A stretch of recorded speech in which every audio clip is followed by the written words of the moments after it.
Yo guys! Wasak everyone! Back sila si TX at syempre bago po tayo mag-start in 3, 2, 1 let's go Pokemon! Okay guys, so for today's video meron po tayong dumating na parcel. So ano po yung parcel na to mga lodi? So guys, no, tapos na po yung Valentine's Day. At itong parcel na to is para po sana sa Valentine's, kaya nga lang po late po na dumating. Yun, so late dumating and ganyan lang po siya dumating. And then syempre sa video na to ipapakita ko po sa inyo kung ano po yung dumating na parcel. So ito po siya mga lodi. Yan, so kakatanggap lang natin ito kaninang mga alas 3 ng hapon. Hindi pa siya naka-open. I-open natin to. And itong parcel na to is para po sa akin. At syempre, gift ko po sa aking misis na si Julia. So, itong parcel na to mga lodi, galing po sa Pat Shoe Kick. Yung ba yun? Pat Shoe Kicks. So, yun. So, i-open natin mga lodi bago po ako dito sa online page nila. Yan, sa page nila bago ako. And syempre tingnan natin guys kung legit po ba yung pinagbilan natin. Yan. So i-open natin to mga lodi. So based dun sa narinig nyo, Pat Shoe Kicks. So alam nyo na kung ano to mga lodi. Yan. So may idea na kayo kung ano to. Pero syempre wala kayong idea kung ano yung loob nito. So guys, meron nga po pala bago ino-open ko na siya. May nakalagay pala dito guys na ang item na to ay monitored ng JNT Express Head Office. Lahat ng false tagging at pagnanakaw ay siyang ire-report sa management Head Office. Pakiingatan at deliver ng maayos para maiwasan ang return. VIP Pat Shoe Kicks. So yun po yung nakalagay dito mga lodi. So yun, may note sila. And pagbukas na ito, nakabalot uli siya, di ba? So maganda ang packaging nila mga lodi, safe. Alam mo hindi mapapahamak yung box ng shoe o ng shoes. Kasi nga, ganito yung pag-ano nila. Hindi yung basta balot lang. Then, ilagay na kagad sa plastic. Then, bahala na. Di ba? So, maganda. Okay, so hilahin natin, guys.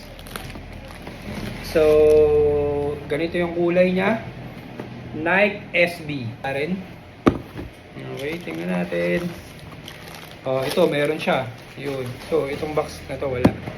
Ito size 43. Okay. So i-open natin mga lodi. Sana legit, sana hindi to bato. Yan. Okay. So ito na siya mga lodi. Okay. Size 43. Oh. Nike Dunk Low. First time ko nagkaroon ng Dunk Low na shoes. Ayan, ito yung ano niya, sole. Ayan. Siya. Then, ito yung next, second pair.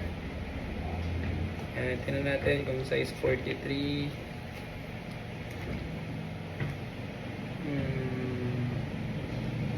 Okay, 43. So, tama yung sizes na natanggap natin. Ito siya. And so, first time na lang uli natin nagkaroon ng color blue. Kasi meron po akong color blue dati. Kaya nga lang, gawa ng hindi ko nasusuot masyado. High cut yun na Jordan. Gumiba yung sole. Yun, kaya wala na, tapon na. So this is my new pair of SB Dunk Low na color blue, blue white. Yan, so guys, kung mapapansin nyo sa mga previous vlog ko, ganitong color lang yung wala ako.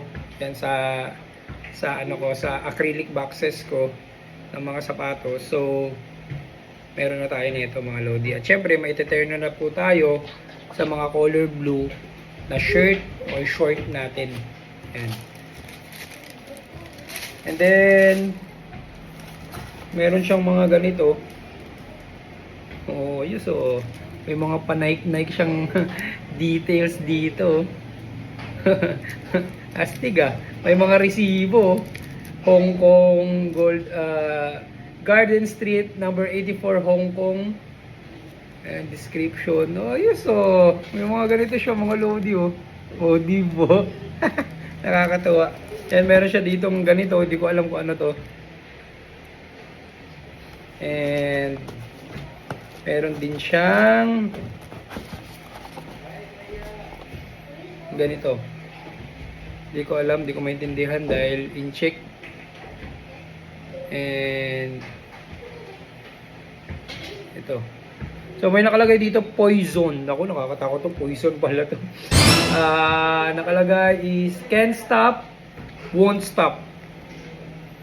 Yan. So masasabi natin guys dun sa Pat Shoe Kicks.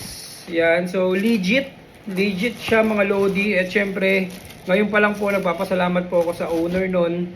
Dahil first time ko po nag-order doon and may kita kaagad natin na legit yung store. Yan. So hindi tayo mag-worry na mag-avail ulit sa susunod.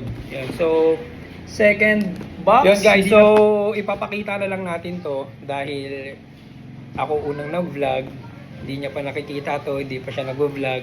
So ano ba to? Ayan, katulad ng shoes ko kanina, may ganito rin siya. Hindi ko alam kung ano to. Baka sa lumpas to, pag masakit yung katawan mo, ilalagay mo dito. Siyempre, ito. Ayan, couple. Couple kaming dalawa. Ang cute to, ang liit. Ayan, couple. And dapat, this is size 37.5. Okay. 37.5. And 37.5. So, legit siya mga lodi. Tingnan natin kung meron din. Ay, may pa-Japan din siya. Oh. Oh, may resibo din mga lodi. Oh, wag ka. Nike store to. May resibo kami. Oh. Galing pang Hong Kong tong sapatos namin. Oh, di ba? May resibo. So, yun guys, legit. So, yun, bibigay natin to sa asawa ko dahil ito po yung Valentine's gift ko sa kanya nung Valentine's yun. So late lang dumating. So yun lang naman guys ang ating video. Hindi po muna natin i-fit to. Sa susunod na video na po natin siya i-fit. Yan. At syempre guys, sa mga nandito po, huwag niyo pong kalimutan mag-like, subscribe, and hit the betlog bell. Diyan po sa ating YouTube channel at syempre sa ating Facebook page. Huwag niyo po kalimutan mag-like, share, and follow. Yun. So guys, and again guys, Buzz Velocity X, peace out. Sana. Oh.